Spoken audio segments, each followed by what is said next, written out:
And as a key account manager, I've frequently just been left to figure it out for yourself. But today we are very fortunate to have with us a very special guest who's going to help us unravel the mystery of business reviews. Welcome, James, to the Camp Club podcast, a show where we help key account managers grow their accounts, retain their accounts, and build a successful career in key account management. Thank you, Warwick, and thank you for having me here today. So my name's James Ward, and I lead an organization called Clientshare, and we proudly help some of the world's largest companies retain and grow contracts. And we do that through helping them through the minefield of quarterly business reviews. So we provide a software tool that helps leading organizations create business reviews, deliver them to key recipients, manage how the process happens, and measure Net Promoter Score, CSAT, and act on any feedback across the review. So really it's a way of managing and measuring the whole business review process for large organizations. And not enough people out there are focused on business reviews, I have to say. If you look at how they're produced and, the insights that you get from them and how best to use them, I feel like nobody's really talking about it in any kind of depth. So you've done some interesting research, and I will put a link to the research that Clientshare has done all about QBRs and trends and insights about the future and the current state of them. Some of the stats that I saw was, 80% of buyers feel like suppliers aren't really showing up enough value and innovation. They often feel like QBRs are a tick box exercise. And if you're a key account manager, I'm sure like I have experienced, trying to get clients to pin them down to do a review can be really challenging. I've often done annual reviews in May because clients don't want to meet me. And I'm like, why don't you want to meet me? But clearly the value of the business review is not there.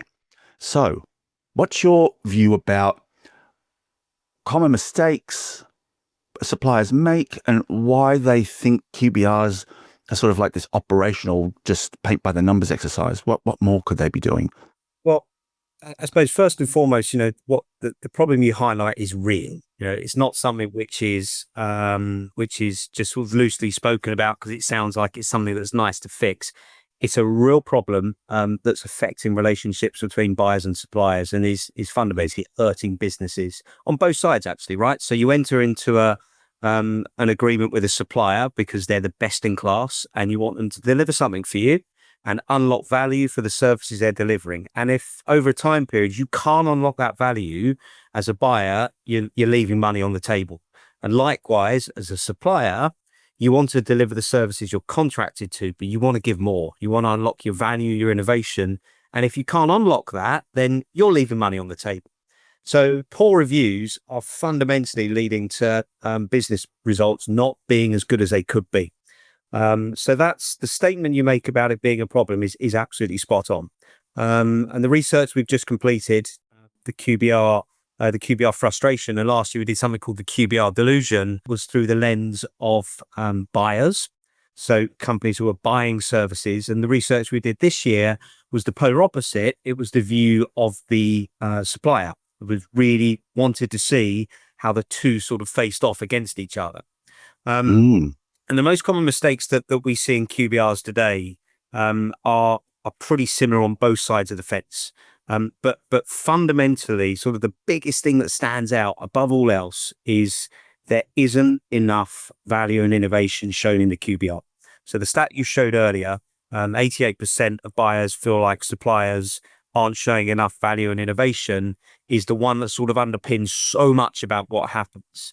And what that therefore leads to is about the same percentage, 3/4 of companies feel that the QBR is dangerously heading towards becoming a tick box exercise. So if you can't show value, if you can't show innovation to something which is a strategic part of your business relationship, then you have a fundamental problem. So demonstrating value and innovation underpins everything as to why the business meeting needs to happen in a better format. I mean, it sort of begs the question, are they even relevant anymore? Because I've been doing these for 20 years. They look exactly the same as they did 20 years ago. It's a table full of numbers and some pie charts. Yeah. And that's it. And then as a key account manager, I'm not an analyst, right? But over the years, I've learned what to look for.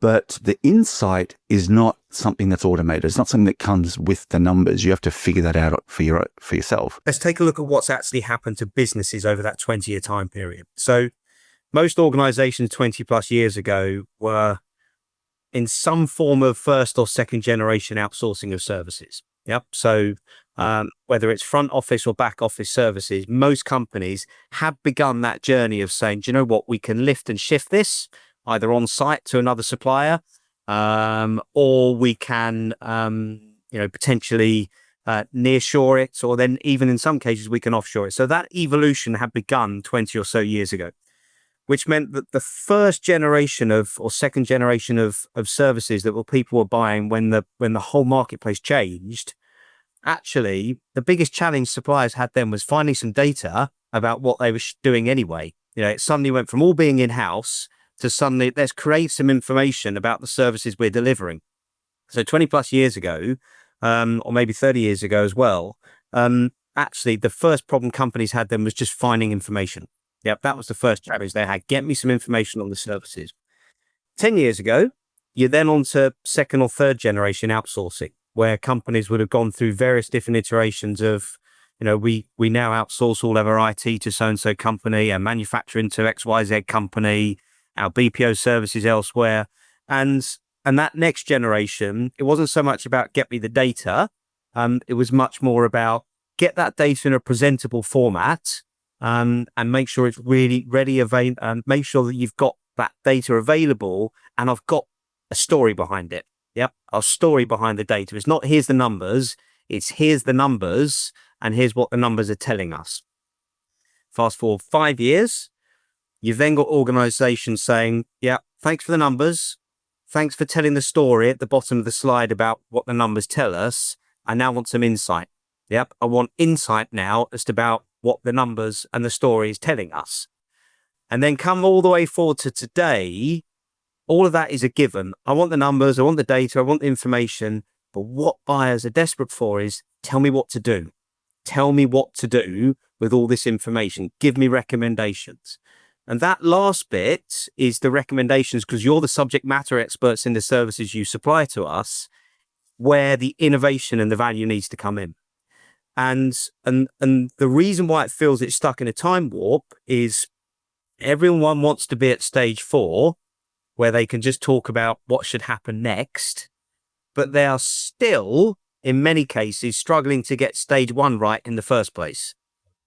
Get their data in the right format, get the insights there, tell the story, and then talk about recommendations. So that evolution over 20 years is actually completely echoed in the way that companies are still presenting data, because it is stuck in a time warp. When I first started doing key account management in sort of the early noughties, sort of early 2000s, as a supplier, I held all the data. Clients didn't have any of that information. So when I would come to a business review, they'd be like so grateful to find out what they were doing in terms of spend and transaction volume. Fast forward, as you say, then we kind of shifted from boring reports, like literally like tables, to let's do presentations and trying to find ways to automate that. Eventually we got PowerPoint slides that had charts and nothing else. So it's like, okay, well, how am I supposed to interpret all this? Then we sort of moved into more account planning, and kind of there was never a real link between the two. You would say, let's do this, but often wasn't backed with data. And even as little as 5 years ago, still struggling with the output in a way that's consistent and in a way that's easy for account managers to produce. Because for me, the biggest challenge is if I've got 20 accounts, which even as a key account manager, you could possibly have that many. And my boss is like, Warwick, you need to do all 20 reviews every quarter. I'm basically spending all my time. I might as well start, I would not have even done Q1 by now, because the data takes a couple of weeks. We're recording this at the end of April. Data takes a couple of weeks to clean, and you produce all the documents and the PowerPoints and all that. Then I've got to go deliver them and also polish them up. They don't come out of the box ready to go. I could be doing my Q1 reviews right up until June if I've got 20 clients.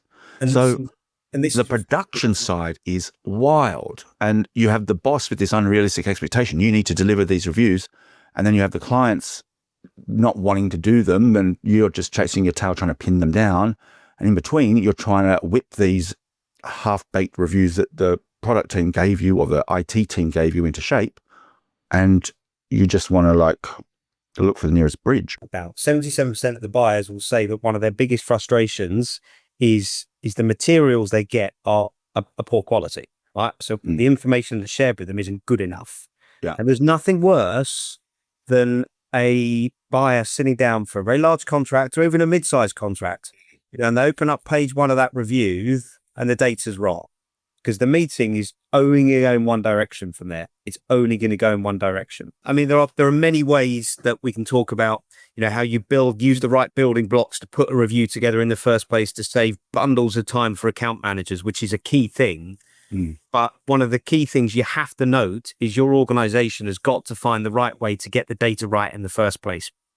And my strongest piece of advice around that is less is more.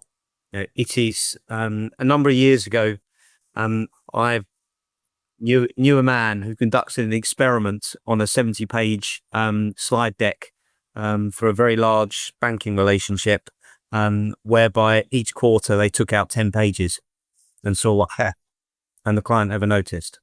Yeah. This was the thing, right? The client had said for 2-3 years, "Oh, that's interesting. Why don't you report on that next month or next period?" And then just bit by bit, more got added in, more got added in, more got added in, more got added in, which means you suddenly get this deck that builds up and up and up, that never gets looked at, has got more opportunities to go wrong, and takes hours and hours and hours to produce. So, without getting all Simon Sinek on it, the whole idea of starting with why, starting that whole QBR, not with data, is one of the key things that a good business practice needs to do. And too often we see organizations talk about it, but how that then translate through to how key account managers behave is often very, very different. Yeah. And far too often, key account managers are more comfortable talking about the operational data that sits inside a contract or a business relationship than they are talking about starting a meeting by saying, "So, this is how we've helped you try and achieve your company's objectives over the past quarter." But going back to where I started in this point, get the data right and have less data. Yeah, I agree. I used to have a deck that was 60 slides long, plus another 100 in a library. And every client would get that many. It was produced by automation, but just me removing slides took the best part of like a day per customer, and trying to tell the story. But I agree with you. I think access to data, access to reporting, most clients now have self-service reporting tools on platforms and things like that. They've got portals. So you don't need to go over, you can have a quick table of snapshot data. Then you can say, all right, of all of this stuff, here's 3 things I think we should talk about today that are going to make the biggest impact about how we should move, what we should do next. It doesn't have to be every single thing and go through every slice and dice available of the data.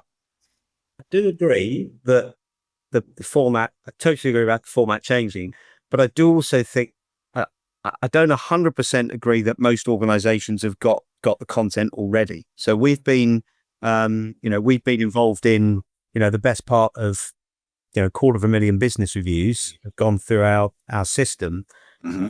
And I can assure you that many huge global organizations, the bigger the contract gets, the more people are still churning out PowerPoint to create content. It is, if you step outside of for example, there's some industries which by the very nature of the services they provide, stuff is automated and online. So if you take IT services, for example, you've got all sorts of data because it's help desk tickets, it's management of tickets, all sorts of IT service management.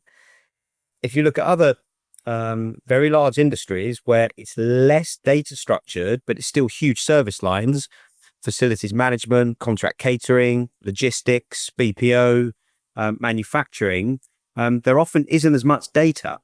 Mm-hmm. And that's why you see account managers basically robbing Peter to pay Paul internally to try and create these decks in the first place. And they don't have the expertise of creating content. So the amount of time people spend on business reviews, whether you pick this up in the research or not, but there's a terrifying stat. And of course, it depends on the size of organization. And the caveat is, we work typically with large organizations, 100 million revenue and above, and very often with $1 billion and plus. So a lot of this data is skewed towards that. But the mean average of days spent on creation of QBRs is 9 days per QBR, right? 9 days. Per client. Yeah, per client. Now, some of this, I say, is skewed towards someone's got a contract worth 2-3 million pounds a year. Yeah. But that is a phenomenal amount of time preparing information for a 1-hour meeting. Yeah, it's crazy. And not even any demonstrable ROI or value from it. So so I think we can agree QBRs fundamentally are challenging to produce and interpret and derive recommendations from it. So where do we go next? Well, I hope you enjoyed that conversation with James Heroes. I have split this episode into 2 parts because there was so much gold, I didn't want you to miss a thing. So head on over to part 2 with James, where we talk all about the solutions to building successful business reviews. He shares his 3-part process, which helps you build world-class business reviews and actually brings you some time back. We're going to talk about most overrated best practices, as well as the one question that gets clients talking, and a rapid fire round as well. So I don't want you to miss that. Head on over to part 2. I'm going to see you there.